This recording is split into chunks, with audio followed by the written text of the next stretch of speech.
Entonces, dentro de su análisis, dice, ¿no? En el derecho romano, lo que era posesión precaria se configuraba en este caso. Cuando una persona le cedía a otra la posesión de su bien, ojo, hasta ahí ¿a quién se parece? Al inmediato, ¿no es cierto? Porque ¿cómo está adquiriendo la posesión esa persona? Porque alguien se lo está cediendo. Pero a diferencia de la posesión mediata, es que en la posesión mediata hay un contrato o un acto jurídico. Por ende, al haber un contrato o acto jurídico, la persona que entrega la posesión tiene que respetar los términos de ese acto jurídico o de ese contrato. Por ejemplo, si hay un contrato de arrendamiento por 3 años, yo como arrendador lo puedo sacar al año deliberadamente. No, tengo que esperar a que vence el contrato. Si hago un contrato de comodato, por más que sea gratuito, por 5 años, ¿lo puedo sacar deliberadamente a la semana? No, tengo que respetar el contrato. Entonces, si yo a una persona le cedo la posesión de un bien y le digo, mira, te estoy cediendo la posesión del bien, pero entre tú y yo no quiero que haya un acto jurídico o un contrato.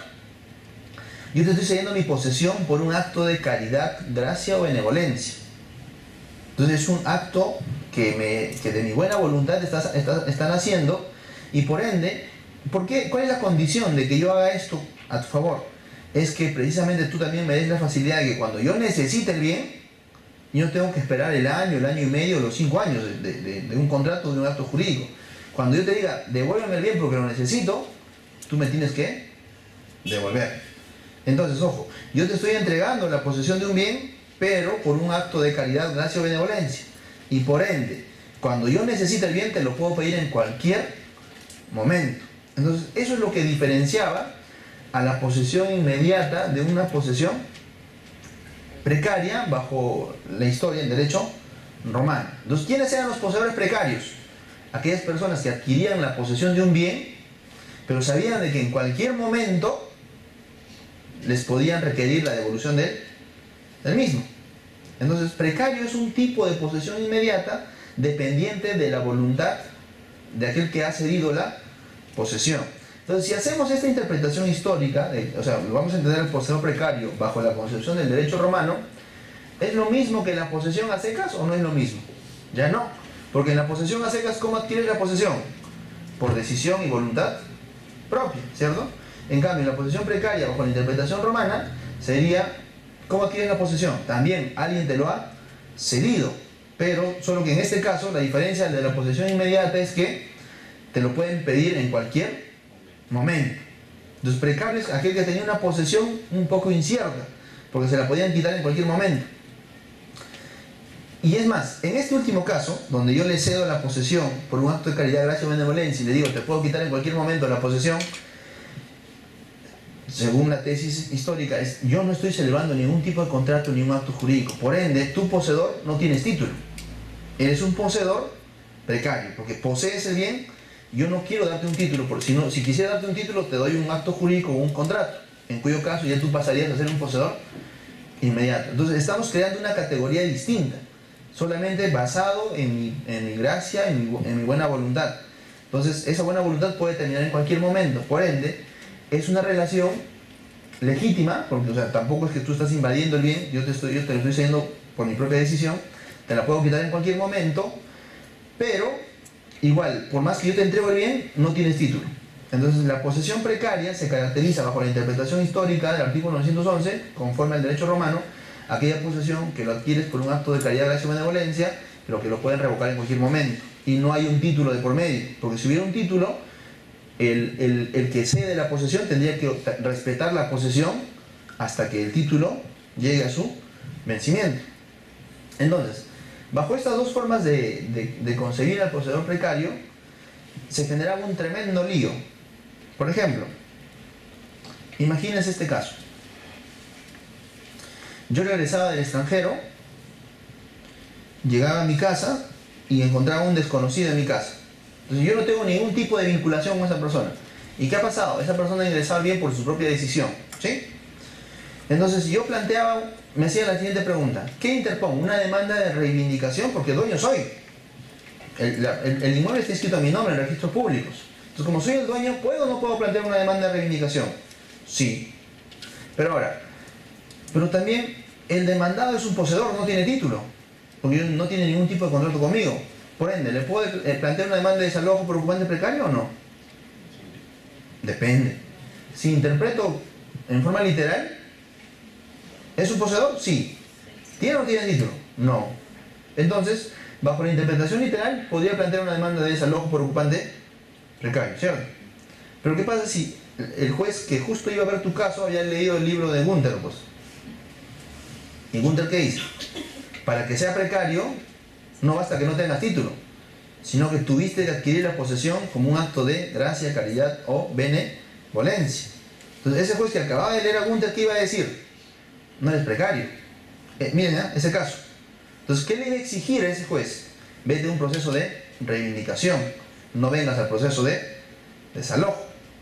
Entonces, ¿cuál era el inmenso problema en el proceso de desalojo? Es que pasaban muchas veces estos casos. Una persona, por ejemplo, después de años, o sea, se había enterado que tenía una herencia, entonces iba a ver el lugar y ya habían varias personas viviendo en su terreno.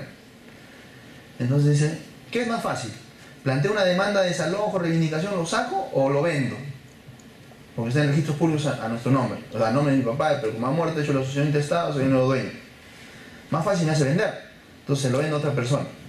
Entonces, ese nuevo comprador se hacía la gran pregunta: ¿qué planteo? ¿Una reivindicación o un desalojo por precario? Y la respuesta era: depende el juez a donde llegue tú, te manda. Si un juez seguía esta tesis, te iba a dar la razón, ¿cierto? Pero si te tocaba el juez Gunther, por ejemplo, o uno de sus alumnos, porque él enseña maestría y de hecho tiene varios alumnos, ¿qué tendrían que decir ellos? Esa demanda es improcedente, ¿no es cierto? ¿Y a dónde le mandaban a ese demandante? En todo caso, vete al proceso de reivindicación. Entonces, bajo la premisa, bajo la interpretación de ellos, miren, la doctrina mayoritaria, ¿qué decía? En ese problema que acabo de plantear, del extranjero y este caso de la herencia, en ambos casos, tanto la reivindicación como el desalojo serían una vía alterna. Tú podías elegir a una o a la otra, porque en ambos vas a obtener la restitución del bien, ¿o no? Sí, porque si me voy a la reivindicación, ¿soy o no soy dueño? Sí, voy a ganar. Ahora, si me voy al desalojo por ocupante precario, ¿el demandado tiene o no tiene título? No. Entonces, en cualquiera de las dos vías, ¿yo gano o no? Sí, entonces eso es lo que postula, o sea, esa es la consecuencia, digamos, a la que se llegaba de asumir esa tesis. Pero ¿cuál es la crítica? Es que si seguimos esta tesis, si es alterno, ¿a qué camino nos vamos a ir todos? Al desalojo, porque es sumarísimo, ¿cierto?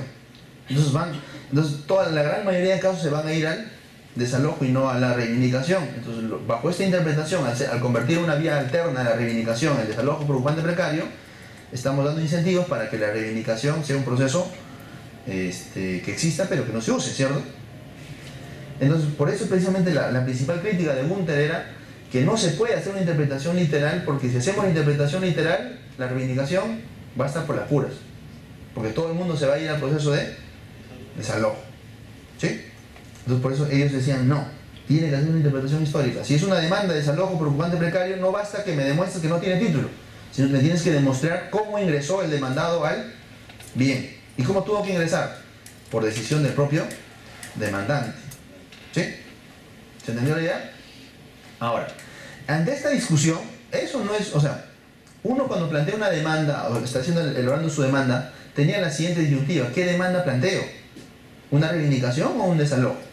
A veces me iba al desalojo y me rechazaba. Y a veces me iba a la reivindicación, bueno, pero después de varios años ganaba. Entonces, precisamente para unificar un poco este criterio, es que el año pasado, el 2013, en agosto precisamente, se emite el cuarto pleno casatorio civil, el cuarto pleno casatorio civil. Y este cuarto pleno casatorio ha dicho: miren chicos, dejen de pelear. Ustedes en la doctrina, dejen de pelear.